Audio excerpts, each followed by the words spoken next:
ආයිබෝවන් සුබ දවසක්.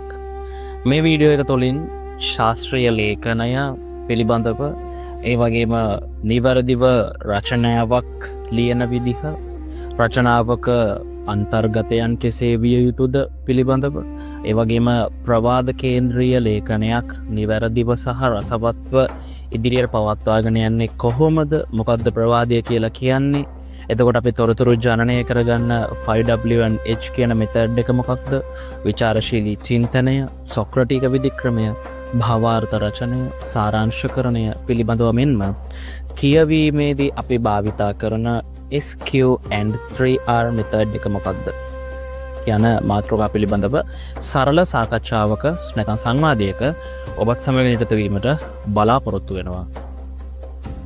ශාස්ත්‍රීය ලේඛනයක් කියන්නේ මොකක්ද? ශාස්ත්‍රීය ලේඛනය කියන්නේ හුදෙක්ම අපි තැන් වලින් උකහා ගන්න, එක්රැස් කරගන්න තොරතුරු රචනා කරලා තියෙන නිකම්ම ලේඛනයක් නෙමෙයි. ශාස්ත්‍රීය ලේඛනයක් කියලා කියන්නේ ප්‍රවාද කේන්ද්‍රීයව ගලාගෙන යන නිශ්චිත සැලැස්මකට අනුව ඉදිරිපත් වෙන ගුණාත්මක මට්ටමේ උසස් ලේඛනයක් තමයි ශාස්ත්‍රීය රචනයක් කියලා කියන්නේ. එතකොට ප්‍රවාදය කියන්නේ මොකක්ද?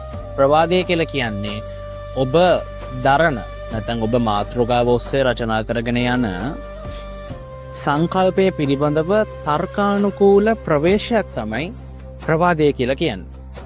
මේ ප්‍රවාදය ඔබ රචනා කරනු ලබන ශාස්ත්‍රීය ලේඛනයෙහි කොඳු නාරටිය වගේ. හරිද? එතකොට මේ ප්‍රවාදයෙන් තමයි ලේඛනයෙහි තියෙන ශක්තිමත් බව නැත්නම් පාඨකයා ලේඛනයත් සමග ඒකාත්මික කිරීම, සම්ප්‍රේක්ෂණය කිරීම, ලේඛනයට ඇදබැඳ තබා ගැනීම සිද්ධ කරන්නේ මේ ප්‍රවාදය හරහා. මේ ප්‍රවාදය කියන්නේ හුදෙක් අනුමානයක්වත් උපකල්පනයක්වත් නෙමෙයි. ප්‍රවාදය කියන්නේ ඔබ රචනා කරන මාතෘකාව හෝ ඔබ ලේඛන ඉදිරියට පවත්වාගෙන යන සංකල්පය පිළිබඳව හේතුඵලවාදීව ඔබටම ආවේනික වූ ස්වකීය තර්කයක් ගොඩනගමින් ඉදිරියට පවත්වාගෙන යනු ලබන තර්කයක් නැත්නම් තර්කානුකූල ප්‍රවේශයක්. එතකොට මේ ප්‍රවාද වාක්‍ය ගොඩාක් දික් වෙන්න බෑ.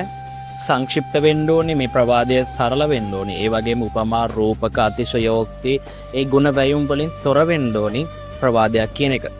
අපි උදාහරණයක් ගමු.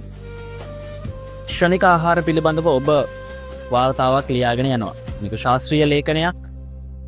එතකොට ක්ෂණික ආහාර පිළිබඳව ඔබ යම්කිසි තර්කයක් ඉදිරිපත් කළ යුතුයි. ඔබ කියනවා ක්ෂණික ආහාර පිළිබඳව ක්ෂණික ආහාර ලබා ගැනීම තුළින් දරුවන්ගේ ස්ථූලතාවය වර්ධනය වෙනවා, වැඩි වෙනවා. ඒ තුළින් මතු අනාගත පරපුර රෝගී පරපුරක් බවට පත් වෙනවා කියලා. හරිද? මේක තමයි ප්‍රවාදය.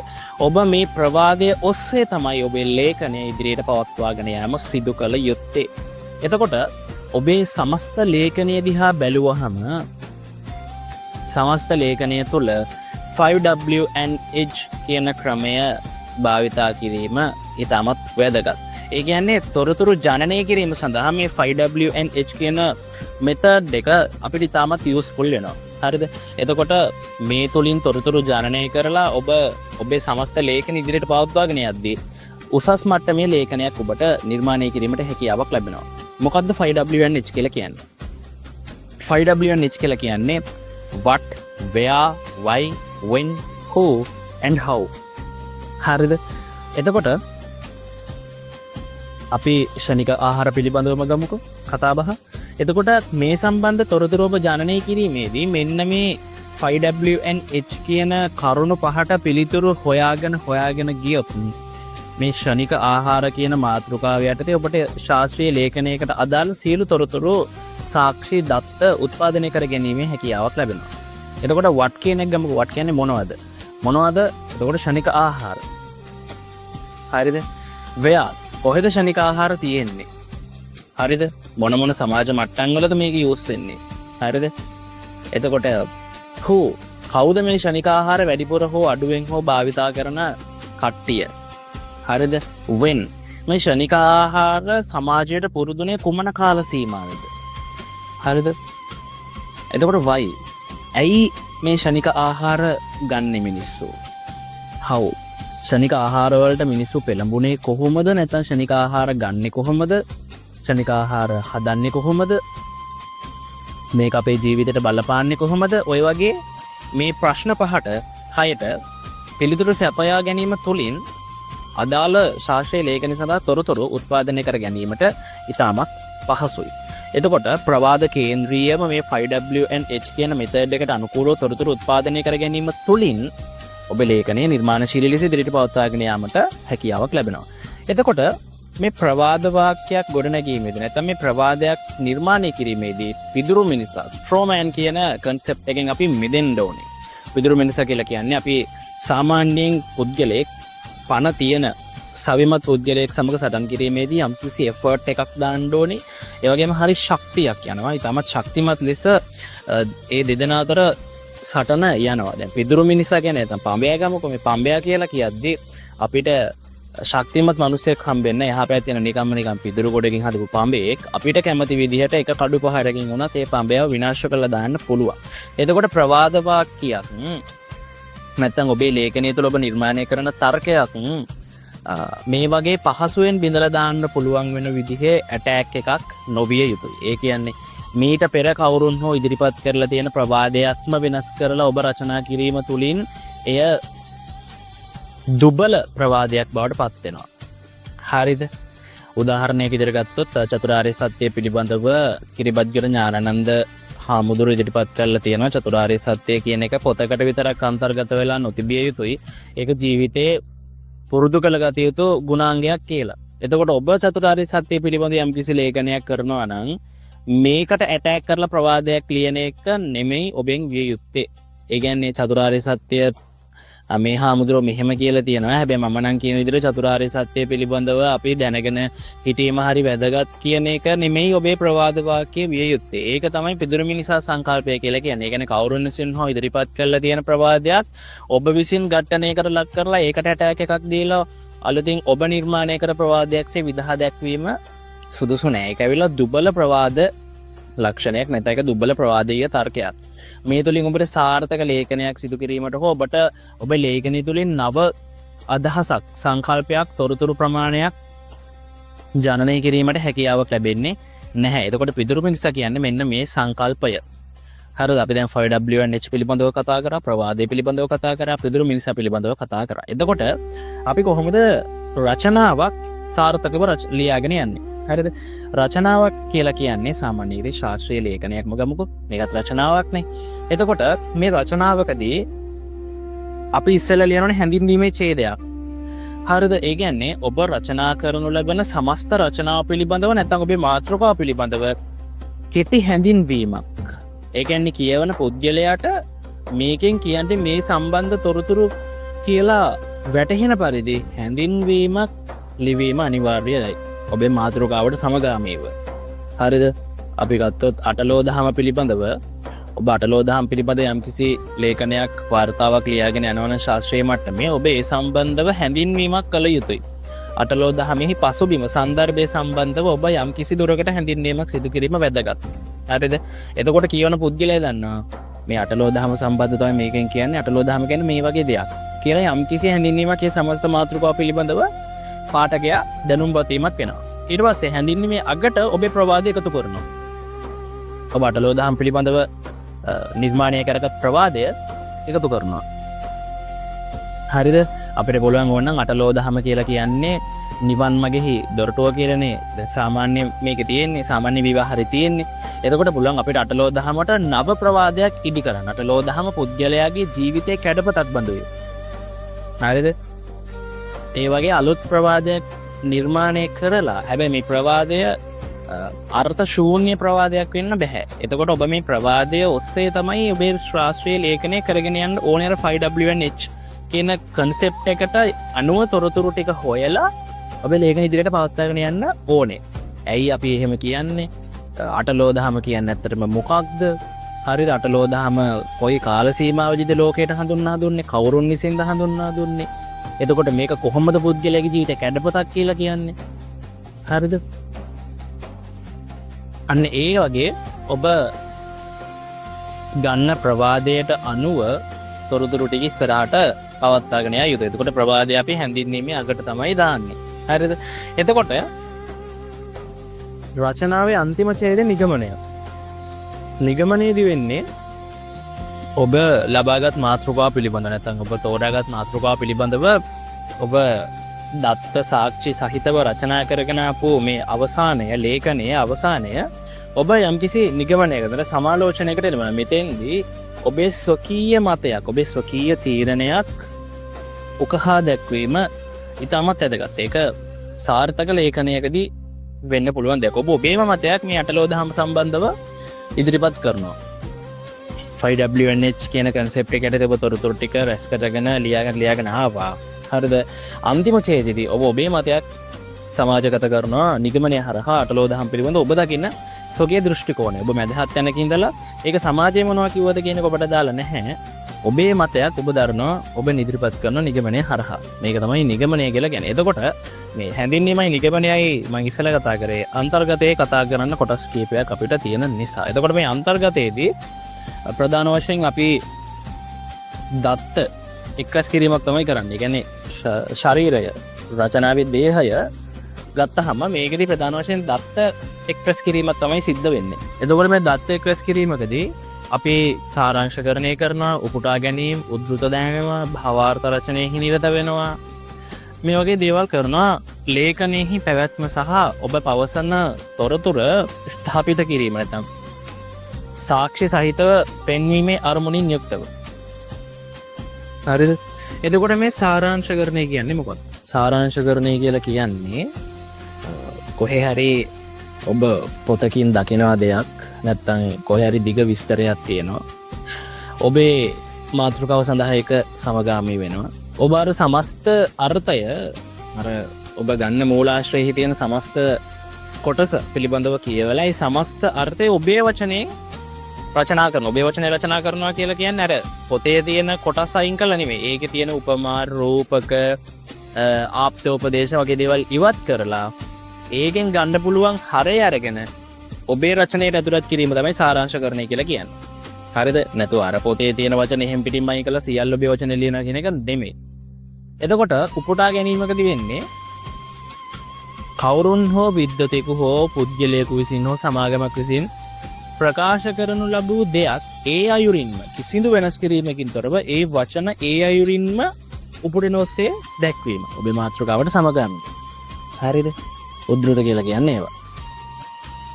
එතකොට උපුටා ගැනීමක් කියලා මේ උපුටා ගැනීම සහ උද්දෘත සමණින් එක ළඟ යන කන්සෙප්ට් දෙකක්. එතකොට උද්දෘත තමයි අපි මේ විදිහට දාන්නේ. උපුටා ගැනීමක් කියලා කියන්නේ අපි හිතමුකෝ ඒත් යම්කිසි පුද්ගලයෙක් හෝ සමාගමක් විසින් හෝ ප්‍රකාශකයන් විසින් ඉදිරිපත් කරලා තියෙන දෙයක් ඒ අයුරින්ම අරගෙන හරිද ඒ කොටස ඒ අයුරින්ම අරගෙන ඒ කතුවරයාගේ හෝ ප්‍රකාශ කරපු පුද්ගලයාගේ අයිතිය ඔබේ ලේඛනයෙහි සඳහන් කරන උදාහරණයක් විදිහට අපි සිංහල සාහිත්‍ය සම්බන්ධ ලියාගෙන ශාස්ත්‍රීය ලේඛනයකදී නම් මාර්ටින් වික්‍රමසිංහගේ ප්‍රකාශයක් ඔබ දානවා නම් ඒ උපුටා ගැනීම ඒ විදිහටම දාලා උපුටා ගැනීම දාලා ඒකේ කොටස් කීපයක් දාලා උපුටා ගැනීම ඒ සෝස් එක ඔබේ ලේඛනයෙහි අන්තර්ගත කිරීම වැදගත්. එතකොට උද්දෘතයකදී කරන්නේ ඔහු විසින් ප්‍රකාශ කරන ලද කොටස උද්දෘත යටතේ ඒ වචන ඒ විදිහටම ලියන එක තමයි උද්දෘතවලදී කරන්නේ. භාවාර්ථ රචනය කියලා කියන්නේ යම්කිසි පුද්ගලයෙක් හෝ සමාගමක් හෝ ප්‍රකාශකයන් විසින් ඉදිරිපත් කරනු ලැබූ අදහසක් කවුරු හරි කියපු අදහසක් ඒ අදහසට හානි නොවන විදිහට ඒ අදහසම ඔබේ වචනය රචනා කරන එක තමයි භාවාර්ථ රචනය කියලා කියන්නේ. එතකොට මෙතෙන්දී අදහස ඒ පුද්ගලයා සතුයි වචන ටික ඔබ සතුයි. ඒ කියන්නේ ඒ පුද්ගලයාගේ අදහස ඔබ ඔබේ වචනයෙන් නිර්මාණය කර ගැනීමක් තමයි මෙතෙන්දී සිද්ධ වෙන්නේ. උදාහරණයක් විදිහට ගත්තාම සිංහල සාහිත්‍ය වංශ කතාව සඳහා ඉතා දීර්ඝ අතීතයක් ඇත. සිංහල සාහිත්‍යය බුදුදහමින් සුපෝෂණය වූ දෙයකි කියලා තිබ්බොත් එහෙම අපිට කියන්න පුළුවන් සිංහල සාහිත්‍යය සඳහා දිගු ඉතිහාසයක් ඇති අතර බුදුදහමින් සුපෝෂණය වූ එකකි වගේ අපිට නිකන් ගන්න පුළුවන්. ඒ කියන්නේ ඒ සමස්ත අදහස ඔබ ඔබේ වචනෙන් ලියනවා. ඒක තමයි භාවාර්ථ රචනය කියලා කියන්නේ. හැබැයි මෙතෙන්දිත් අදහසේ තියෙන අයිතිය තියෙන්නේ වෙන කෙනෙක් සතුව. ඒ කියන්නේ මුල් ප්‍රකාශකයා සතුව තමයි අදහසේ අයිතියක් තියෙන්නේ. හරිද? එතකොට අපි මේ සෑම අවස්ථාවකදීම මුල් ප්‍රකාශකයා දැක්වීම ඉතාමත් වැදගත්. හරිද? උදාහරණයක් විදිහට අපි මේ වගේ දැන් දක්වන්නේ අපි යමුකෝ රජරට ශිෂ්ටාචාරය සහ නිරජදිග රාජධානි පොත සම්බන්ධ ඉතිහාසය ලේඛනයකදී ඔබ රචනා කරනවා ඒ පොතේ තියෙන යම්කිසි තොරතුරු ප්‍රමාණයක් ඔබේ වචනේ. එතකොට ඔබ කියන්නේ රජරට ශිෂ්ටාචාරයේ පොතේ ඉන්ද්‍රකීර්ති සිරවීරයන් දක්වන පරිදි නැත්නම් පිළිගන්නා පරිදි ඒ වගේ ඔහුගේ අදහස ඒ කියන්නේ ඔබේ මුල් ඔබ භාවාර්ථ රචනයෙහි යෙදෙන කොටසෙහි මුල් අයිතිකරුගේ අදහසක් කියලා මේක ඔබ ප්‍රකාශ කිරීම වැදගත්. හරිද? උද්ෘතවලදී තේම උපුටා ගැනීම වලදීත් එහෙමයි. එතකොට මේක තමයි සාරාංශකරණේ උපුටා ගැනීම උද්ෘත භාවාර්ථ රචනය කියලා කියන්නේ. ඊට පස්සේ අපි යනවා විචාරශීලී චින්තනයට. මොකද්ද විචාරශීලී චින්තනය කියලා කියන්නේ?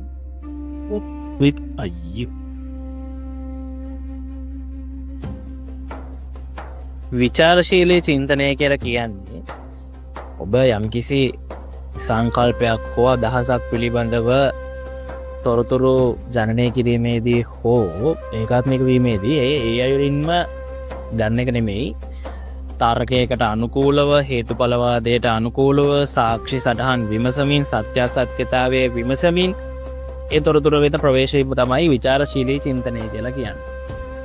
හරිද? උදාහරණයක් විදිහට ගත්තොත් එහෙම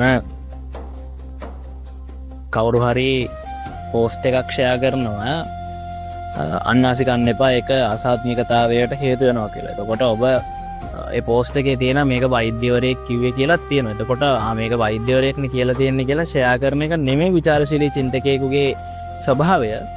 ඇත්තෙන්ම මේක වෛද්‍යවරයෙක් දිග මේකට මොකක් හරි සායනික පසුබිමක් තියෙනවද?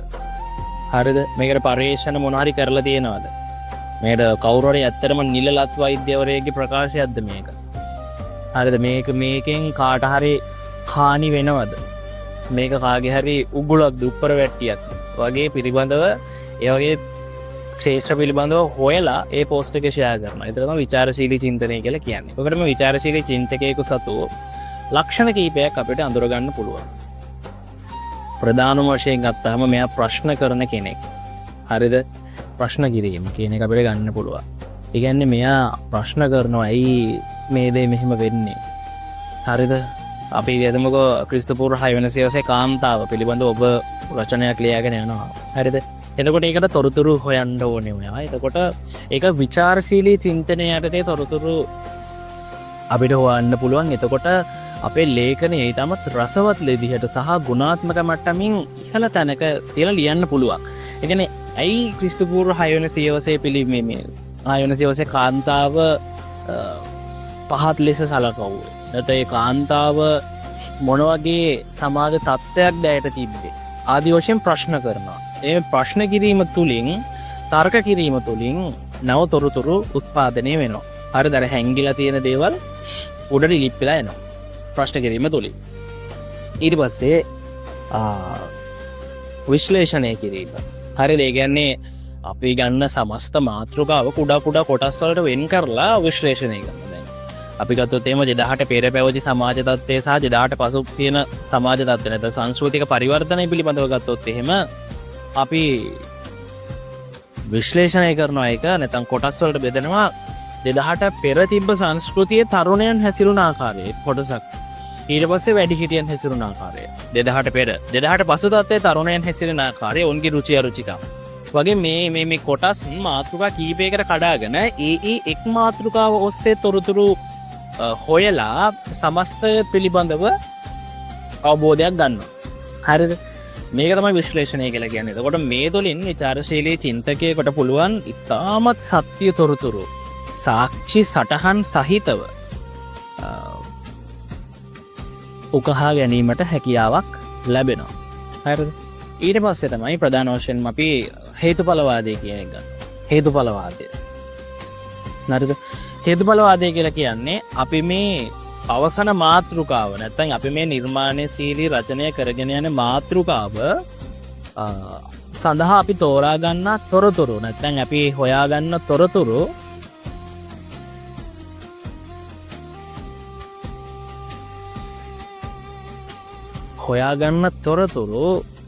කොතරම් හේතුඵලවාදීව වෙනවද කියලා අපි නිරීක්ෂණය කරනවා. ඒ කියන්නේ අපි හොයාගත්ත තොරතුරු ඇත්තටම මේ ප්‍රතිඵලය සඳහා හේතු වෙලා තියෙන. උදාහරණයක් විදිහට මේ සංස්කෘතික පරිවර්තනයට ඔබ යම්කිසි තොරතුරු ප්‍රමාණයක් ජනනය කරගත්තා නම් ඇත්තටම මේ හේතුව නිසා මේක වෙන්න පුළුවන් නේද? බෞද්ධ සිදුවීම් වෙන්න තියෙන ඉඩකඩ අඩුයිනේ.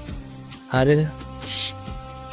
නිකන් පිටසක් වලින් ඇවිල්ලා මේ සංස්කෘතික පරිවර්තනය කරාවගේ තොරතුරු ටිකක් නිකන් ඔබ මූලාශ්‍ර වලින් හොයාගන්නකොට හම්බුනොත් එimhe මෙතන දත්තවලින් ඒකට හේතුඵලවාදී වෙන්න බෑනේ. ඇත්තම කතාව එහෙම ඇවිල්ලා වෙන්න බෑනේ. ශිෂ්ටාචාරයක් එහෙම එකපාරටම ඒ කියන්නේ පරිවර්තනය වෙන්නේ නැහැ. පරම්පරාවක්. හරිද? ක්‍රමක්‍රමයෙන් තමයි සංස්කෘතික වශයෙන් පරිවර්තනයක් ඇති වෙන්නේ. හරිද? එතකොට ඒ වගේ අර හේතුඵලවාදීව ඔබ උකහාගත තොරතුරු ටික තියනවාද කියලා විචාරශීලී චින්තකයන් විසින් බලන එකම තර්ක කරනවා. හැබැයි ප්‍රශ්න නැගීම තර්ක කිරීම එකම කාණ්ඩේ තියෙන කාරණා. මොකද ප්‍රශ්න කරනවා කියන්නේ තර්ක කිරීමක්ම තමයි. දැන් ප්‍රශ්න කිරීම තුළින් හම්බෙන තොරතුරු ඔබ තර්ක කරනවා. තර්ක කිරීමෙන් තමයි හේතුඵලවාදීද නැද්ද කියලා ඔබ විමසන්නේ. ඔබට තර්ක කරන්න පුළුවන්. දැන් පිටසක්වල ජීවීන් කොටාසයක් ඇවිල්ලා මේ සංස්කෘතික පරිවර්තනය කරා කියලා මොකක් හරි මූල උදාහරණයක් විදිහට පමණයි. මොකක් හරි මූලාශ්‍රයක තිබ්බොත් එහෙම තවත් ප්‍රශ්නක තර්ක කරනවා. ඉතින් එහෙම ඇවිල්ලා එන්න පුළුවන්ද? කොහොමද පිටසක්වල ජීවීන් ආවේ? හරිද? ප්‍රශ්න කිරීම තුළින් ඔබ තර්ක කිරීමකට මේ දේවල් ලක් කරනවා. මෙන්න මේක තමයි විචාරශීලී චින්තකයේ ප්‍රධානම ලක්ෂණ ටික වෙන්නේ. එතකොට මේ විචාරශීලී චින්තනය තුළින් ඔබේ ලේඛනය සඳහා සාර්ථක සහ ගුණාත්මක බවින් ඉහළ සත්‍ය තොරතුරු උකහා ගැනීමක් නැත්නම් සොයා ගැනීමකට ලබා ගැනීමකට අවබෝධ කර ගැනීමකට හැකියාවක් ලැබෙනවා. එතකොට මේ විචාරශීලී චින්තනයත් එක්ක ඒකාත්මික වුණ තවත් ක්‍රමයක් තමයි සොක්‍රටික විධික්‍රමය කියලා කියන්නේ. හරිද? සොක්‍රටික විධික්‍රමයේදීත් එන්නේ ප්‍රධාන වශයෙන් අපි මොකක් හරි සංකල්පයක් පිළිබඳව පොදු කියවීමක් හෝ ස්වකීය කියවීමක් තෝරා ගන්නවා. හරිද? උදාහරණයක් විදිහට සිංහල සාහිත්‍ය පිළිබඳව ගමුකෝ. සිංහල සාහිත්‍ය පිළිබඳව ඔබේ දැක්මක් ගන්න. ඔබ අහලා තියෙන එක. හරි, ඔබ නිකන් හිතන යම්කිසි නිර්වචනයක් ගන්නවා. හරිද? එතකොට මම නිකන් හිතපු සිංහල සාහිත්‍යය කියලා කියන්නේ නිර්මාණශීලී ලෙස ගලපන ලද කලාංගයක් කියලා අපි නිකන් හිතමුකෝ. එහෙම කියනවා. නේද? ඊට පස්සේ ඒ පළවෙනි එක නිර්වචනය. දෙවෙනි ක්‍රමයේදී අපි කරන්නේ අපි මේ තෝරාගත් එක ප්‍රශ්න කිරීමකට ලක් කරනවා. මෙතෙන්දී අපි කරන්නේ අපි අර එකඟ වුණ නිර්වචනයත් එක්ක නැත්නම් ස්වකීය හෝ පොදු කියවීමත් එක්ක විරුද්ධ වෙන පරිදි තර්කයන් ඉදිරිපත් කිරීමක් තමයි කරන්නේ. හරිද? ඒ කියන්නේ නිර්මාණශීලී කලා අංගයක් ඕනෑම කලාංගයක් සාහිත්‍යයක් වෙනවද? දැන් අතීතයේ අපි ගන්න සම්භාව්‍ය ගීත තුළ තියෙන සාහිත්‍ය වර්තමානයේ අපි අහන ගීත තුළ තියෙනවා. ඒ ධ්වනිතාර්ථවත් රසය, අනුප්‍රාස රසය, උපමා රූපක, නිවැරදි උපමා රූපක භාවිතය, හරිද? ඒ ගැඹුරු සාහිත්‍යමය වචන, හරිද? නැත්නම් සාහිත්‍ය අනුකූල සංකල්ප වර්තමාන ගීත වලත් තියෙනවා. හැබැයි වර්තමාන ගීත නිර්මාණ තමයි. ඒවා නිර්මාණශීලී රචනයන්. මොකද නිර්මාණය කියලා කියන්නේ පෙර නව විරුද්ධයන්නේ. එතකොට ඒ වගේ දෙයක් කවුරුත් මේ ගාලේ ලියලා නැහැ. ඒවත් නිර්මාණශීලී රචනයන් තමයි. හැබැයි ඒවා සාහිත්‍ය අනුකූලයි. අන්න ඒ වගේ ප්‍රශ්න කරනවා. තුන්වෙනි ක්‍රමයේදී වෙන්නේ අපි අර දෙවෙනි ක්‍රමයේදී ප්‍රශ්න කරපු එක තවදුරටත් ප්‍රශ්න කරමින් අපේ අදහස යම්කිසි ව්‍යාකූල තැනකට ගේනවා. ඒ කියන්නේ දැන් මෙහෙම ප්‍රශ්න කරාට පස්සේ අපි හිතනවා ඇත්තටම සාහිත්‍ය කියලා කියන්නේ නිර්මාණාංගයක්ම නෙමෙයි. හරිද? එතකොට අපි අර පළවෙනියටම ඉදිරිපත් කරපු තර්කය මේ තුන්වෙනි අවස්ථාවේදී අපි පිළිගන්නවා නෑ මේ තර්කයට මාසතු තොරතුරු මදි. ඒ තර්කය සනාථ කිරීම සඳහා පවතින මූලාශ්‍රය තොරතුරු මදි කියලා අපි තේරුම් ගන්නවා. හතරවෙනි අවස්ථාවේදී අපි අලුත් තොරතුරක් ජනනය කර ගන්නවා. ඇත්තටම සාහිත්‍ය කියලා කියන්නේ නිර්මාණාංග විතරක්ම නිර්මාණයක් වෙන අංගයක් විතරක්ම නෙමෙයි සාහිත්‍යය කියලා කියන්නේ. කියලා අපි තේරුම් ගන්නවා. හුදේ රස වින්දනයක් දෙන නිර්මාණශීලී අංගයක්ම නෙමෙයි සාහිත්‍යයක් කියන්නේ කියලා අපි තේරුම් ගන්නවා. මේක තමයි සොක්‍රටික විධික්‍රමය. ඉතින් ශාස්ත්‍රීය ලේඛනයකදී අපි ප්‍රධාන වශයෙන්ම භාවිතා කරන ක්‍රමෝපායන් තමයි මේවා. එතකොට ශාස්ත්‍රීය ලේඛනයකදී අපි ප්‍රවාද කේන්ද්‍රීය ලේඛනයක් සිදු කරගෙන යා යුතුයි. එතකොට රචනාවේ දේහය සඳහන්. රචනාවේ මුල හැඳින්වීමක් තේරුණ හැඳින්වීම යකට අපි ප්‍රවාදයක් එක් කරනවා. ඊට පස්සේ දේහය රචනා කරගෙන යනකොට අපි සාරාංශකරණයන් කරනවා. ඒ වගේම උපුටා ගැනීම, මුද්‍රිත යොදා ගැනීම කරනවා. හරිද? එතකොට භාවාර්ථ රචනයන් සිදු කරනවා. රචනාවේ දේහයේ තියෙන රසවත්භාවය සහ සත්‍යතාවය අනිකුත් මූලාශ්‍ර ප්‍රයෝගී කරගෙන විදහා දැක්වීම සඳහා ඊට පස්සේ නිගමනයක් කරනවා. නිගමනය තුළින් ස්වකීය මතයක් ඉදිරිපත් කරනවා. මේ වගේ කරගෙන යනවා. එතකොට මේ තොරතුරු ජනනය කර ගැනීම සඳහා අපි 5W&H කියන concept එක use කරනවා. ඒ වගේම විචාරශීලී චින්තනය තුළින් අපි නව තොරතුරු, නව සංකල්ප, නව අදහස් සමාජගත කරන්න උත්සාහ කරනවා. උදව් වෙනවා. ඒ වගේම නිවැරදි තොරතුරු සමාජගත කරන්න උදව් වෙනවා. සොක්‍රටික විධික්‍රමය විචාරශීලී චින්තනයත් එක්ක ඒකාබද්ධ වෙලා තියෙනවා. ඉතින් මේ වගේ කාරණා තියෙනවා. එතකොට අපි තොරතුරක් කියවනකොට අපි මොකක් හරි මූලාශ්‍රයක් කියවීමේදී SQ3R කියන concept එක ඉතාමත් වැදගත්. SQ3R කියලා කියන්නේ S කියන්නේ සමීක්ෂණය කියලා කියන්නේ අපි යම්කිසි පොතක් කියමුකෝ ඔබ තොරතුරු ජනනය කර ගැනීම සඳහා යම්කිසි මූලාශ්‍රයක් පරිහරණය කිරීමේදී පටුන හැඳින්වීම පෙරවදන පිළිබඳව කියවමින් ওই මාතෘකා වාක්‍ය බලමින් අර ඉක්මනින් කියවලා තොරතුරු සමස්ත පොත පිළිබඳව හෝ ලේඛනය පිළිබඳව තොරතුරු අවබෝධ කරගන්න. ඒක තමයි සමීක්ෂණය කියන්නේ. ඊට පස්සේ questions කියලා කියන්නේ ඔබ ප්‍රශ්න කරනවා. හරිද? මේ තියෙන තොරතුරු පිළිබඳව ප්‍රශ්න කරන තර්ක ගනිමින් අර නැත්නම් 5WNH කියන concept එක භාවිතා කරලා විචාරශීලී චින්තනය පාවිච්චි කරලා සොක්‍රටික විධික්‍රමය භාවිතා කරලා මේ තියෙන තොරතුරු ප්‍රශ්න කරමින් අලුත් තොරතුරු ජනනය කරගන්න හොයා ගන්නවා. එතකොට 3R කියලා කියන්නේ එකක් කියවීම අනිත් එක සජ්ජායනය අනිත් එක review. හරිද? සමාලෝචනය. කියවන ඔබ මේකේ තියෙන තොරතුරු ටික කියවන සජ්ජායනා කරනවා කියලා කියන්නේ ඔබ සද්දනගා කියවන. එතකොට ඔබ සද්දනගා මේ තොරතුරු කියවීම තුළින් ඔබට මන අවබෝධයක් වැටහීමක් අර ඔබ ඒ තොරතුරු සමග තදාත්මීකරණය ඒකාත්මික වීමක් සිද්ධ වෙනවා. ඊට පස්සේ සමාලෝචනය ඔබ උකහාගත්ත තොරතුරු ටික ඔබ රැස් කරගත්ත ගොනු කරගත්ත තොරතුරු ටික පිළිබඳව යම්කිසි සමාලෝචනයකට නිරත වෙනවා. ඉතින් මේ ක්‍රමවේදයන් අපි අර ශාස්ත්‍රීය ලේඛනය සඳහා තොරතුරු ජනනය කර ගැනීමේදී තාමත් වැදගත් වෙනවා. යම්කිසි මාතෘකාව පිළිබඳ ශාස්ත්‍රීය ලේඛනයක් කරනවා ඔබ පොත්පත් ටිකක් පුස්තකාලයට ගිහලා හොයාගන්නවා. ඒ පොත්පත්වල පටවන බලනවා ඔබේ මාතෘකාවට සැසඳෙන තොරතුරු තියෙනවද කියලා හරි හම්බුණා. ඊට පස්සේ එක පටවනට දාලා මේ මාතෘකාවල් වෙන් කරලා තියෙනවා. මේ මාතෘකාවට ගියා මාතෘකා වාක්‍ය ටික බැලුවා. හරි ඊට පස්සේ තොරතුරු ටික හොයාගත්තා. ඊට පස්සේ ඔබ 5WNH කියන concept එක යටතේ විචාරශීලී චින්තනය භාවිතා කරමින් තොරතුරු ටික හොයාගත්තා. තොරතුරු ටික ගොනු කරගත්තා.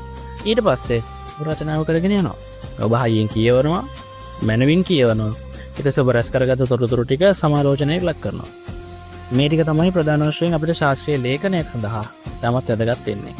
එතකොට මාතෘකා වාක්‍ය කියලා තියෙනවා. ඒ කියන්නේ අපි යම්කිසි ඡේදයක් ලිවීමේදී ඒ ඡේදයේ අන්තර්ගතය අපි මුල් වාක්‍යයේ කැටි කරලා දක්වනවා. ඒ තුලින් තමයි අපි තේරුම් ගන්නේ මේ ඡේදයෙන් කතා කරන්නේ මේ ගැන කියලා. උදාහරණයක් විදිහට ඔබ ඉතිහාසය මොකක් හරි ලේඛනයක නිරත වෙනවා නම් ඔබ ජනාවාස ව්‍යාප්තිය සම්බන්ධව ලේඛනයක නිරත වෙනවා නම් ඔබ එහිදී එක් ඡේදකින් පටන් ගන්නවා. ක්‍රිස්තු වර්ෂ 11 වන සියවසේ ඉඳලා 13 වන සියවස දක්වා ජනාවාස ව්‍යාප්තිය පිළිබඳව සාකච්ඡා කරනවා නම් ඒ කොටස තමයි මේ පැරග්‍රාෆ් එකේ මුල් වාක්‍ය විදිහට ඔබ රචනා කරන්නේ. එතකොට මාතෘකා වාක්‍ය කියන්නේ ඒක ඔබ රචනා කරන ඡේදයේ අන්තර්ගතය පිළිබඳව පළවෙනි මාතෘකාවේ ඔබ පළවෙනි ලියන වාක්‍යයෙන් සෙන්ටෙන්ස් එකෙන් කැටි කරලා ලඝු කරලා දක්වනවා.